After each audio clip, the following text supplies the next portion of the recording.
Hello friends, welcome to Kabilanidhi channel. నేను మీ లావణ్య. ఈరోజు నేను మా ఇంటి వంట మీకు చూపించబోతున్నానండి.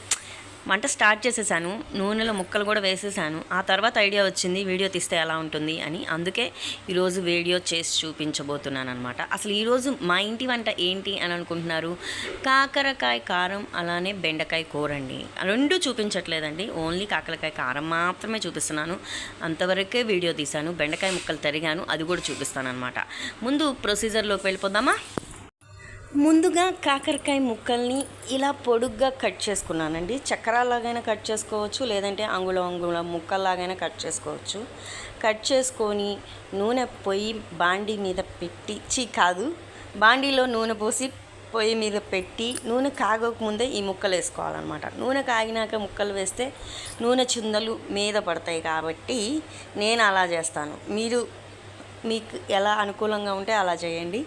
సరే, తర్వాత మూత పెట్టి మధ్యలో కలబెట్టుకుంటూ ఉండాలన్నమాట కాకరకాయ ముక్కలు. ఈ కాకరకాయ ముక్కలు వేగినాయి అని మీరు ఎలా గుర్తుపడతారు? నేనైతే లైట్ బ్లాకిష్ వచ్చినప్పుడు ఇంకా వేగినాయి, ఇంకా ఆపేయచ్చు అనుకోవచ్చు. ఈ ముక్కలు వేగే లోపల ఒక 2 ఉల్లిపాయలు తీసుకొని పొడుగ్గా తరుగుంచుకున్నానండి. బెండకాయ కూర చేస్తున్నాను, అవి కూడా తరిగానని చెప్పాను కదా, అవే మీరు ఇప్పుడు చూశారు. ఈ 2 తరిగేలోగా నాకు కాకరకాయ ముక్కలు కూడా వేగిపోయినాయి. ఆ వేగిపోయిన ముక్కల్ని తీసి ఒక బౌల్లోకి తీసుకున్నాను అనమాట. తర్వాత నూనె ఆరిన తర్వాత ఆ నూనె మొత్తం ఒక టిఫిన్లోకి వంపేసి, దానిలో కొంచెం నూనె మిగులుతుంది కదా ఎంత వంపినా, ఆ నూనెలోనే మనం కట్ చేసుకున్న ఉల్లిపాయ ముక్కలు వేసి ఆ తర్వాత మూత పెట్టుకోవాలి. మూత పెట్టుకుంటే ఉల్లిపాయలు త్వరగా మగ్గుతాయి. ఉల్లిపాయలు ఎప్పుడు మగ్గినాయని ఎలా తెలుస్తుంది? ఇవి లైట్ బ్రౌనిష్ కలర్, కాకరకాయలేమో బ్లాక్ కలర్, ఉల్లిపాయలేమో లైట్ బ్రౌనిష్ కలర్ వచ్చినప్పుడు వేగిపోయినట్టేనమాట.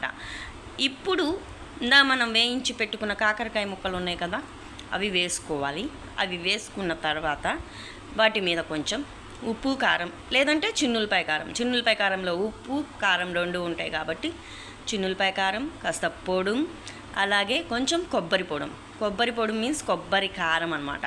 ఆ కొబ్బరి కారం వస్తేనే దీని టెక్స్చర్ అనేది పొడిగా వస్తుంది, లేదంటే ముద్దగా వస్తుంది అనమాట. లాస్ట్లో చూపించింది కూడా కొబ్బరి కారమే. నేను సరిగ్గా చూపించానా లేదా అనే అనుమానంతో మళ్ళీ కొంచెం వేసాను అనమాట. వీడియో ఏదో మిస్ అయిందేమో అని నాకు డౌట్ వచ్చింది. తర్వాత ఫోన్ పక్కన పెట్టేసి గబగబా కలుపుకోవాలి. గబగబా కలుపుకుంటే ఇలా వచ్చిందనమాట. అంతేనండి, కాకరకాయ కారం రెడీ. ఎలా ఉంది మా ఇంటి వంట కాకరకాయ కారం? నచ్చిందా? నచ్చితే లైక్ చేయండి. అలాగే మీరు కూడా ట్రై చేసి ఎలా వచ్చిందో కామెంట్ చేయండి.